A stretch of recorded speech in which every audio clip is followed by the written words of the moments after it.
Succession Season 4 is an American satirical black comedy drama television series created by Jesse Armstrong that aired on HBO from June 3, 2018 to May 28, 2023 for 4 seasons and 39 episodes. The series centers on the Roy family, the owners of the Waystar RoyCo, a global media entertainment conglomerate based in New York City, who are fighting for control of the company amid uncertainty about the health of the family's patriarch, Logan Roy, played by Brian Cox. Among the cast are Jeremy Strong as Kendall, Kieran Culkin as Roman, and Sarah Snook as Siobhan or Shiv, Logan's children employed by the company. Matthew McFadden stars as Tom Wasbaggins, Shiv's husband and Waystar executive. Nicholas Braun as Greg Hirsch, Logan's grandnephew also employed by the company. Alan Ruck as Connor, Logan's eldest child. Peter Friedman stars as Frank Vernon, COO and later Vice Chairman of Waystar RoyCo, as well as J. Smith Cameron as Jerry Kellerman, the General Counsel to Waystar RoyCo, and Alexander Skarsgård as Lucas Matson, the CEO of the streaming media giant Glojo, who's looking to buy Waystar RoyCo.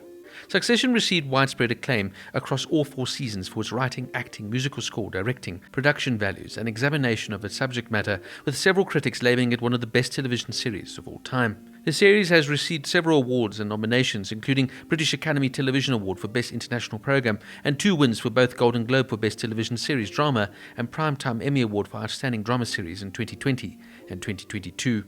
Both Cox and Strong received Golden Globe for Best Actor, Television Series Drama, and Snook took home the Golden Globe for Best Supporting Actress, Series, Miniseries or Television Film, with Strong and McFadden receiving Primetime Emmy Awards for their performances, in addition to Armstrong's 3 wins for Outstanding Writing for a Drama Series. Succession follows the Roy family, owners of the media conglomerate Waystar RoyCo. The family patriarch, Logan Roy, has experienced a decline in health. His 4 children, estranged oldest son, Connor, power-hungry Kendall, irreverent Roman, and political-savvy Shiv, all with varying degrees of connection to the company, begin to prepare for the future without their father and vie for prominence within the company. Showrunner Jesse Armstrong initially conceived the series as a feature film about the Murdoch family, but the script never went into production. Armstrong eventually expanded the scope of the story to include a larger landscape of Wall Street, which he felt better suited a television format.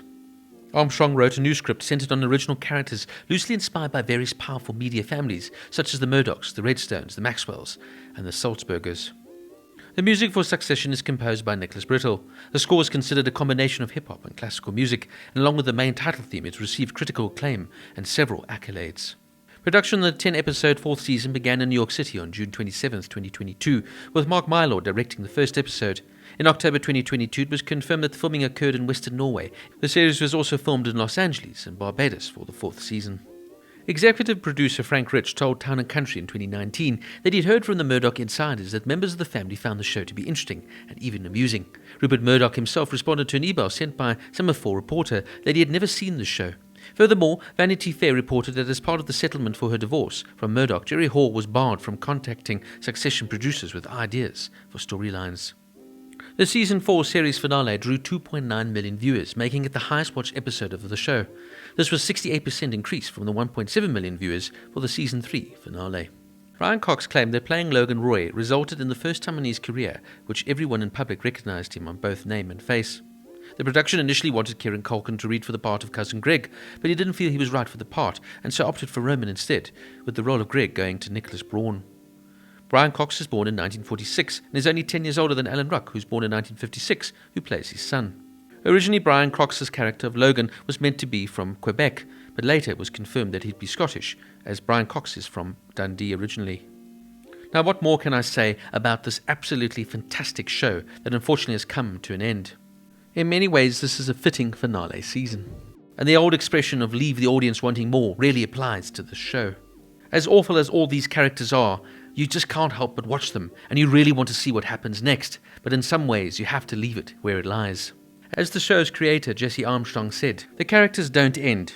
They will carry on, but it's where the show loses interest in them because they've lost what they've wanted, which was to succeed, this prize that their father held out on them.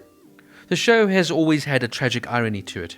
Here you have this family that is hugely wealthy, has all the power in the world, yet none of them are happy, none of them are content. They are forever greedy and forever searching for something more. And all 4 children really just want to be loved and acknowledged by their father, who never reciprocates their feelings. The show has always acted as a commentary on the way capitalism works at its worst and at its best. It's all about power, greed, scratching other people's backs to get what you want, and trying to step over other people in order to get ahead. The show is beautifully written by Jesse Armstrong here, and the dialogue is absolutely perfect, and it almost feels like real people are just talking normally to each other. You sometimes forget there's even a script in place, as each of the players in the show are absolutely outstanding. Their acting performances are absolutely breathtaking, and frankly, if the whole cast could get an award, they all deserve it. This is a very dialogue-driven show. It really almost acts out like a play, where it's not about big elaborate sets, but rather about two actors playing off of each other in a dialogue-heavy driven scene, with sharp wit, playful jabs, and biting language that resonates so deeply, can make you laugh, can make you shocked, or just leave you in absolute bewilderment. Obviously making the bold decision here to write Logan Roy out of the show in just episode 3, and the way he dies is so poignantly done, as it's exactly how real life is. At one moment he was here, and the next moment he wasn't. And at one point I did think the show had almost lost its central figure, but the other cast members step up perfectly, and the show continues right until the bitter end in the last dramatic-filled episode. The final episode is particularly impactful, just seeing the cast members now play off of each other in the Caribbean, almost acting like children and being innocent and just having fun as siblings was wonderful to see. Even the moment though, of course, when they see the home video of Logan, it's haunting as the brothers and their sister for one last time unite. Of course, we later find out that Madsen, played by the fantastic Alexander Skarsgård, wants to, of course, buy out Waystar RoyCo, has now chosen Tom to be his new American CEO, bypassing Shiv. And the show ends finally with Tom being the man who succeeds from Logan. Tom, whose victory was seeded throughout the series in numerous ways. For example, in the first scene, Tom buys Logan a watch for his birthday, a sign of the man biding his time. In season 3, while helping Logan through an illness, Logan refers to Tom as son. And there's the last name, Wamsgans, which has been linked to the baseball player Bill Wamsgans, who executed a legendary triple play, a move Tom pulled off at the end of season 3 when he outmaneuvered the siblings, and one he's done again, this time with the assists from Madsen's misogyny, as well as Shiv, who lives up to her name in her own right, and Shiv's her own brothers when it matters most. The final scenes are touching, as Roman's final scene is set in a bar, and it speaks to almost how easily, as Armstrong says, he could have been a playboy jerk with some slightly nasty instincts and some quite funny jokes. He could have stayed in the bar, being that guy, but he has had this bit of a detour in his life. For Shiv, Armstrong thinks she's rather terrifying, frozen emotionally in barren place, following her big move to back Tom. Tom's win was carved out long ago, according to Armstrong. That's something I thought was the right ending for quite a while now. Even though he's not the most powerful monarch we'll ever meet, his power, of course, comes from Madsen. Those figures who drift upward and make themselves amenable to the powerful people are around. Then, of course, there's Ken, the de facto leader. In his final look out of the water and the setting sun's side, he's going to turn a new page, start his own company and build his own legacy. That, of course, is the optimistic way to look at Ken's ending. Armstrong says this will never stop being the central event of his life. Maybe he could go on to start a company or do something else, but the chances of him achieving the sort of corporate status his dad achieved are very low. I think this will mark his whole life.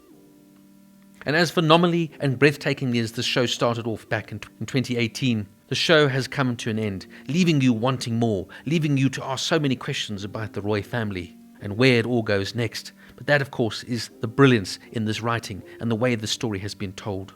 Succession is a brilliant, well-written, phenomenally acted, compulsively watchable show, and with season 4 concluding the saga of the backbiting Roy family in a typical brilliant and breathtaking fashion.